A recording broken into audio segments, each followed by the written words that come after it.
Is back in session at 1:34 p.m. and going to take a couple items of public comment before we get into our timed item at 1:30.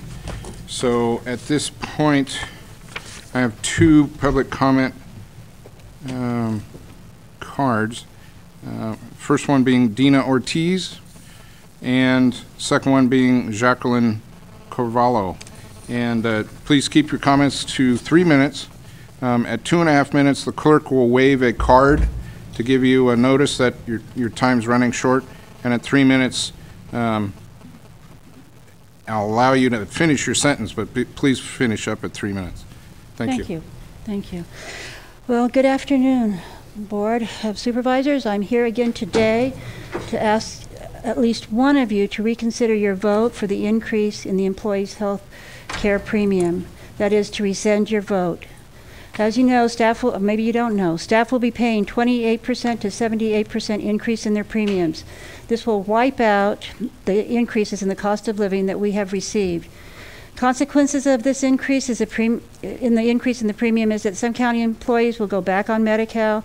Some people will lose their positions will leave their positions at the county, and decrease in morale, and it goes on and on and on. This increase will also increase the county's share to the health cost, which can be 59% to 2% increase. This increase was done very underhandedly. You were given numbers that weren't accurate. You were also told that SEIU was given the actuary for the health care premium. This is not true. Today, you'll be given petitions signed by approximately 700 members, SEI members, who are requesting that you rescind your vote for this increase. I strongly urge you to do as the petition requests. Rescind your vote and listen to SEIU concerns. We have been asking the CEO to meet with us for over 3 months. As of today, there has not even been a return phone call. And just a side note, just to remind you, that SEI members do vote, and they do have friends, and they do have families. So with that, it was less than 3 minutes. Thank you for your time. Thank you, Ms. Ortiz. Jacqueline Carvalho. Hello. My name is Jacqueline Carvalho. I'd like to thank you for allowing me to speak. And I'm just a little bit, I'm speaking on the health benefits issue again. I'm a little bit concerned that the message is being perceived as being delivered by the union. And I'd like to put forward that the message is actually being delivered by the Mendocino County employees rather than or in conjunction with the union. When this whole process started, I was, to be honest with you, a little bit upset. I didn't want to get into a confrontation with the county. My initial reaction was complete and utter frustration. And, but we had received over 100 phone calls at the implementation of this, of complaints to the union that the Health Benefits Committee representative, which is myself, and SEIU had not participated in disseminating the information that was provided to us. And on the contrary, I'd been at every Health Benefits Committee and I'd passed on every spec of information that I had received to date. During the 2 subsequent meetings, over 100 people attended and they asked questions. All the questions that they asked that I couldn't provide the accurate information to because I hadn't been provided it.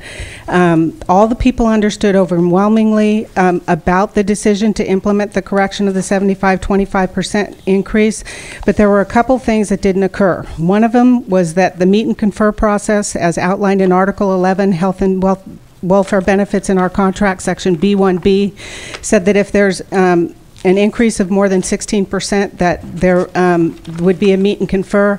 I was at least a dozen sessions in both the Labor Management and Health Benefits Committee where the SEIU field rep requested the meet and confer. It did not happen. It's not documented that it happened. That's a major, major point of contention. The second one was that there was not a 30-day notice prior to open enrollment as presented in our Memorandum of Understanding in Article 11B5. It states that open enrollment will be 30 days prior to. The presentation was given to the board on the 11th of December, and the open enrollment document on the health benefits website for HR says that the closure date was December 14th, although it was extended. There were no monetary amounts distributed to reflect the cost to the employees of the 75-25 split. The certified actuarial report referred to by Mercer is not a certified actuarial report. And I quote from the actual document, again on the website. It says that Mercer has prepared proposed calendar year 2008 rates which reflect our projections based on the financial data that was provided to us by Mendocino County. In other words, Mendocino County gives them the information, they provide the data for that. It was certified by an actuarial that the numbers that they provided are correct, but it is not, he is not a certified actuary. I've asked him on many occasions, the answer is no, so he cannot provide a certified actuarial report. I'm submitting to you approximately 570 signatures from the County of Mendocino employees that have requested that you send your vote, reconsider, and they have agreed as a resolution to this dispute to not dispute the 75-25 split if corrected over a 2-year period. Thank you for your time. Thank you. Any other matters of public comment from the public for items not on the agenda? Please step forward, state your name. Keep your comments to 3 minutes. Thank you. Good afternoon. I'm Tom Davenport from Redwood Valley, and perhaps this is the appropriate format to bring this request to the board. There have been numerous occasions in public comment on the various medical marijuana pending measures where I have and others have voiced concerned that we have not so far seen the formation of a citizens advisory board dealing with the subject of medical marijuana, which could be helpful to the county government in drafting measures that come before this board. And I'd like to reiterate that request at this time, and as well as suggest that it would be appropriate to move medical marijuana measures out of the Criminal Justice Committee, because they're not matters that have to do with that part of the code, and put it with health services or the more appropriate place. Thank you. Thank you.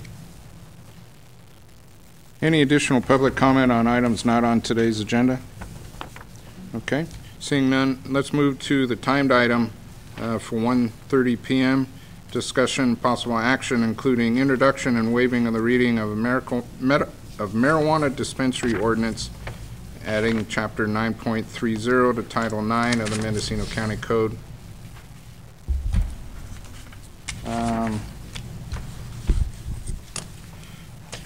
I'm going to introduce this item and speak to the item, and as the last year and the year prior chairman of the Criminal Justice Committee, this item was referred to the Criminal Justice Committee and along with several others, and this is an attempt to fulfill the safe and secure access of medical marijuana to patients needing marijuana for medicine.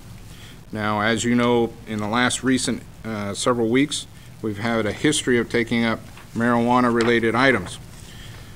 As those regulations are going into effect, I believe that to follow the letter of the law allowing for medical marijuana use, we have to provide safe and secure access to patients. This ordinance attempts to do that by zoning requirements, security requirements, background checks, etc., and